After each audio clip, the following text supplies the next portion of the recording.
Hey, kia ora, Helen Brahms here for April 30th, Genealogy and History.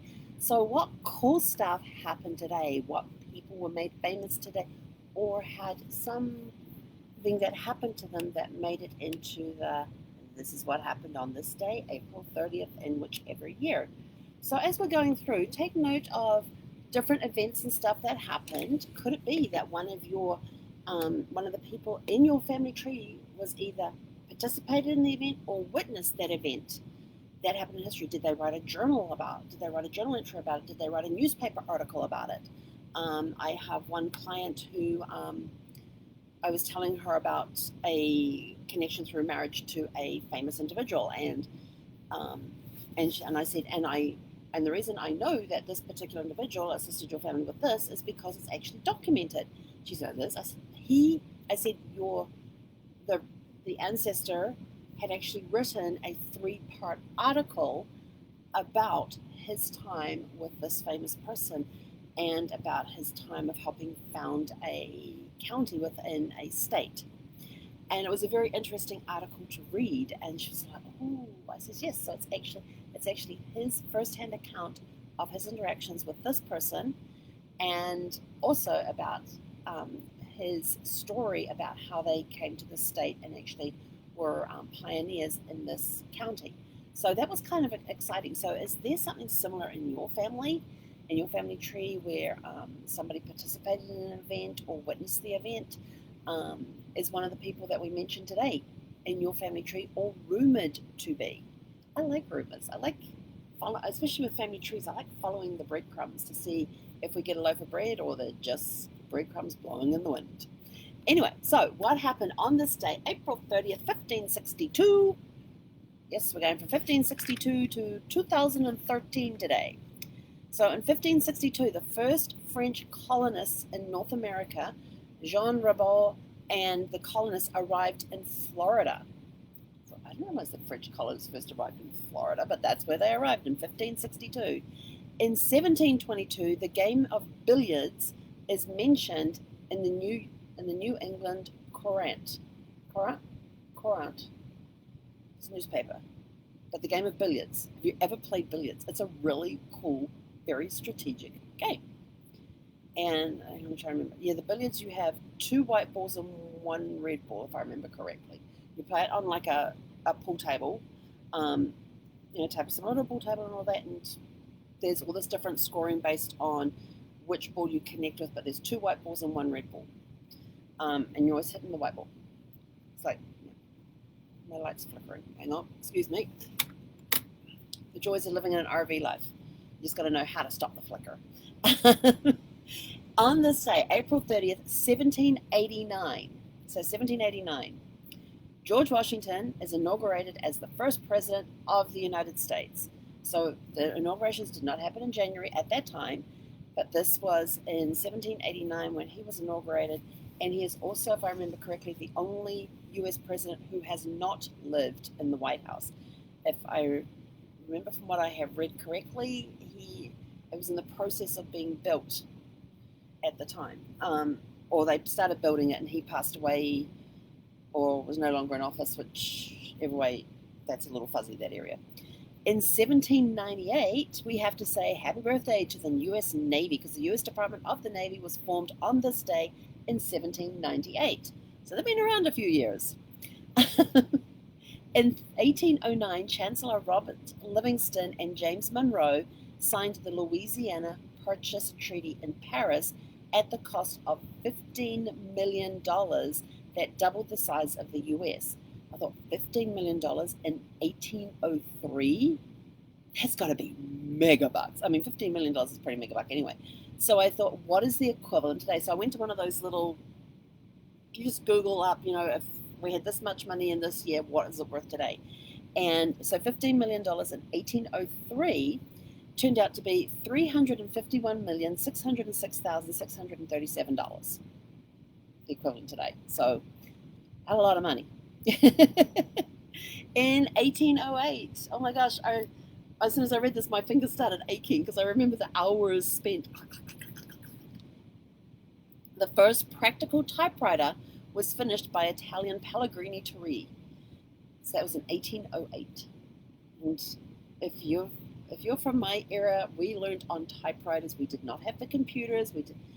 Electronic typewriters were fairly new at that stage. You had to be at a certain level. And now in the school I went to, we had to be at a certain level of typing, or a certain, I guess, equivalent of your grades, to be able to go into this back room where there were no manual typewriters, there were only the electric typewriters. And they were quite cool. So I was very proud of myself when I managed to earn the right to be able to go and sit there and do that. But otherwise, we're sitting at the big clunky down, ding.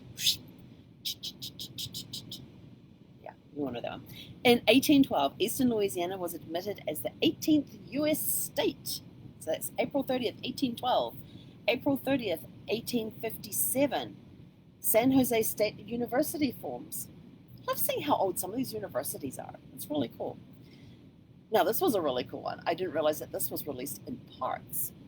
But in 1859, and I didn't count the weeks, so I don't know how many parts there were, but I know the book's not that long, so yes, that would be interesting to see. So in 1859, April Dickens' A Tale of Two Cities is first published in a literary periodical all the year round in weekly installments until November 26th. So if you want to count from April 30th to November 26th, count up the number of weeks, and that is how many weekly installments there was of A Tale of Two Cities for Charles Dickens. And if memory serves, it's not a very big book, so there must have been very short pieces in there. But hey, there was one way to read a novel. I'm just one of those people, like, you're only giving me a page of the book to read, and you want me to, I'm not going to wait, and that just doesn't work.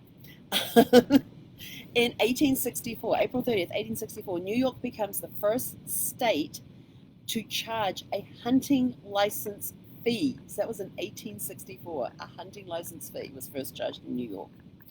In 1869, the Hawaiian YMCA was organized. I don't think they were doing that dance in 1869, but the Hawaiians had a YMCA organized in 1869. In 1885, the Boston Pops Orchestra was formed. I love listening to the Boston Pops. That is so cool. I thought it was a more modern band. I did not more modern orchestra. I did not realize it had been around since 1885. That's a lot of years. In 1889, the first U.S. national holiday was on the centennial of Washington's inauguration. So they did not have a U.S. national holiday at that point. It was the first U.S. national holiday was on the centennial of Washington's inauguration. Remember, he was inaugurated on this day in 1789. His 100-year anniversary was 1889, and that's when they had the first U.S. national holiday. In 1887, English physicist and head of the Cavendish Laboratory, J.J. Thomson, announces that he's discovered his discovery of the electron in a lecture at the Royal Institution. There's a really cool story coming about the electron and all of its little bits. I know, I just don't know what the date is. I can't remember, but I know it's a cool story. Now this one here, this is really, I was like, oh my gosh, they've been around that long. In 1904, ice cream cones made a debut in at the St. Louis World's Fair, invented by Ernest A. Oh, I can't read my writing. Hamney, Hamni, and it was independent of the other claimer, which was Italo Marchioni in New York. Now, if you go to idfa.org, which is the International Dairy Foods Association, you find out the whole history there about the ice cream cone. Now, the one that was done at the St. Louis World's Fair, it happened to be that Ernest was standing next to the ice cream stand. He had his little booth set up, and he was making these waffles. And the ice cream stand ran out of bowls for the ice cream. They couldn't serve ice cream anymore. They had no more bowls. So he took his little thin waffle things that he was making at the time, curled it into that cone shape, and handed it across to them. And that was how you got your waffle cone. That's where the waffle cones came from. But it's a very interesting story to go to the International Dairy Foods Association, idfa.org, and read the history of the waffle cones, because it also talks in there about Marchione and his cones that he came up with, which are the regular cones that we have, and it wasn't the waffle cones which appeared in St. Louis at the World Fair. See, it's amazing what who in your family tree was at the St. Louis World Fair and maybe had ice cream in a cone? Do they realize they were having it for the first time? And sometimes when people go through things like this, do they realize they're getting something for the very first time? Lemon. Love that.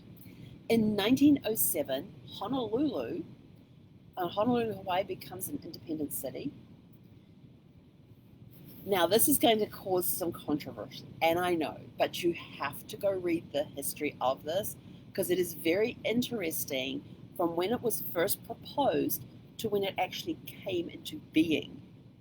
And what I'm talking about is in 1916, on April 30th, Germany ratifies the bill bringing in daylight saving time, and they were the first country in the world to do so. Now, Ben Franklin proposed it back in 1784.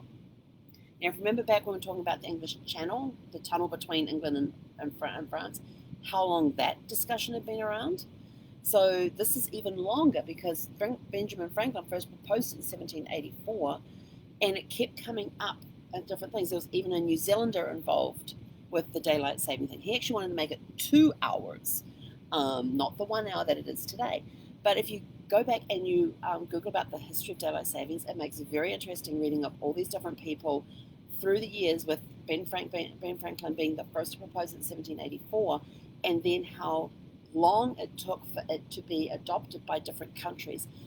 Germany became the first country to do it. There were other places like cities or counties that became the first to adopt it, but Germany was the first country in the world to go into daylight savings on this day in 1916. So did you have anybody in your family tree in Germany at that time when daylight savings was first introduced to the country? In 1925, the Dodge Brothers Inc. is sold to Dillon, Reed and Company for $146 million plus $50 million for charity. This is in 1925. They were on the 1930s when the stock market crash happened. So this is in 1925. $146 million plus $50 million for charity. So, of course, had to go figure out what is that money worth today. So $146 million from 1925 today would be worth about $2,198,219,884 today. And the $50 million from 1925 would roughly be worth about $815,029. So that was a ton of money when the Dodge Brothers sold. This one kind of made me a little proud to be a Kiwi. In 1940, Air New Zealand, known as TEAL, T-E-A-L, makes its inaugural flight with a flight from Auckland to Sydney. That flight has been going ever since. It now goes multiple times a day.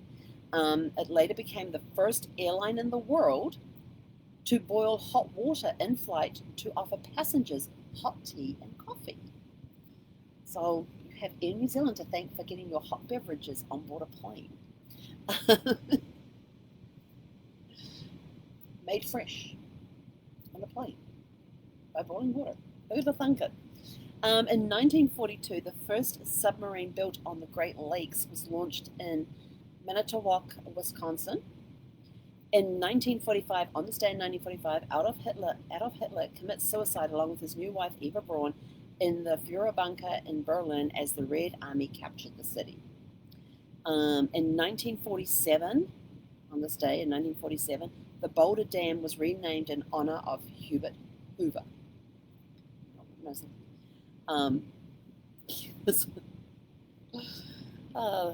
This next one has had a lot of recent controversy about it. But in 1952, and we're not talking about the recent controversy, we're talking back in 1952, Mr. Potato Head is the first toy to be advertised on TV. So it shows you how long Mr. Potato Head's been around. In 1967, the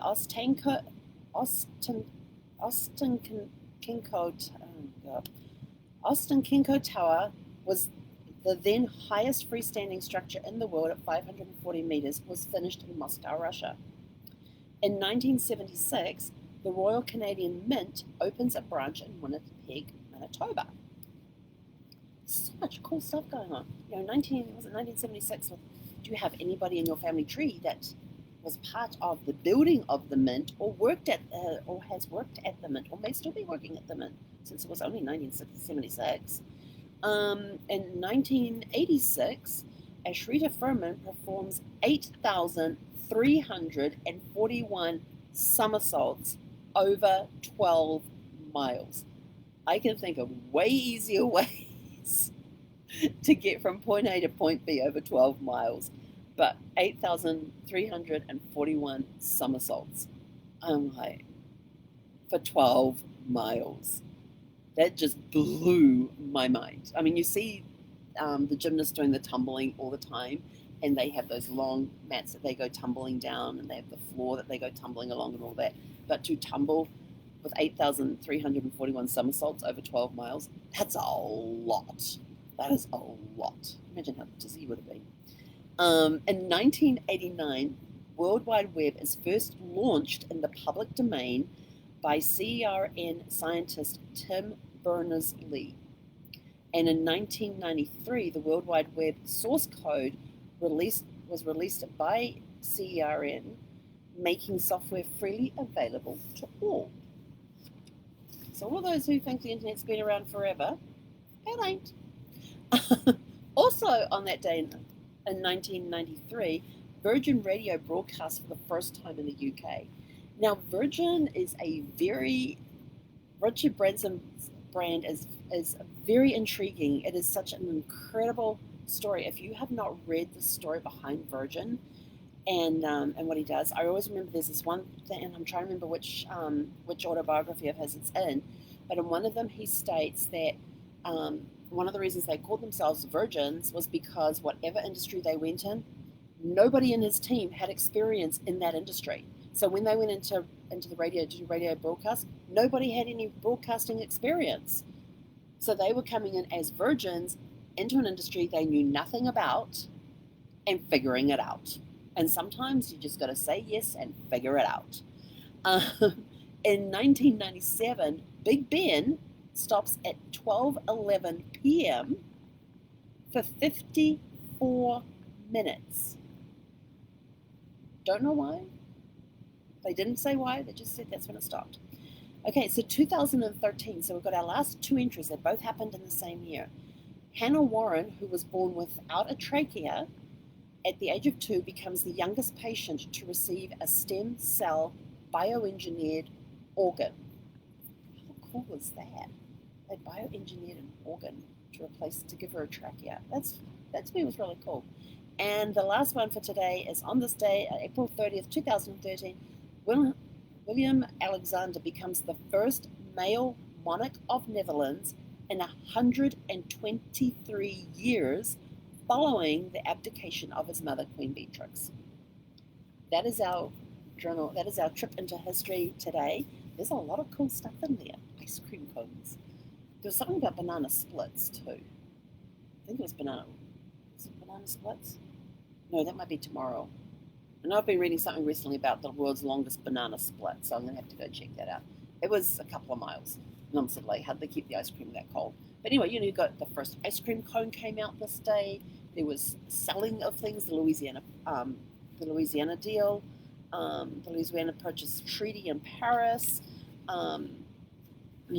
first Tale of Two Cities. What else is in here? The YMCA in Hawaii was organized. I have pages of notes. There's a lot of cool stuff that happened. So who in your family, was there anybody in your family tree that participated in any of the events that we mentioned or have been witness to some of the events? And if you had relatives, ancestors in your tree that were at the St. Louis World Fair in 1904, they may have eaten their ice cream out of one of the very first ice cream cones. Waffle cones, too. Waffle cones. but yeah, go read that. It's a very interesting history, that one. And of course, daylight saving. Germany was the first country in the world to adopt daylight saving on this day. So there's a lot of stuff that happened. So was anybody in your tree involved in the event? Did they witness it? Did they participate in it? Um, have they left journals behind describing the experience? Have they even written newspaper articles describing the experience? What about any of the people we mentioned? Are they in your family tree as well? If you want assistance with helping to find out the truth behind the secrets and the rumors within your family tree, feel free to connect with us. I'll put the link in there. That's helenconnects.com. You just go there, the very first link on that page, you click it, and you can set up a time for us to chat. Excuse me, and we can chat about your things, and you'll get some hints and tips of where to go next, what to look for, or we can even talk about taking it to a professional level where we can come in and help you with the research. So we love digging around your family tree and uncovering the secrets and the truth behind the secrets and the rumors that are in your family tree.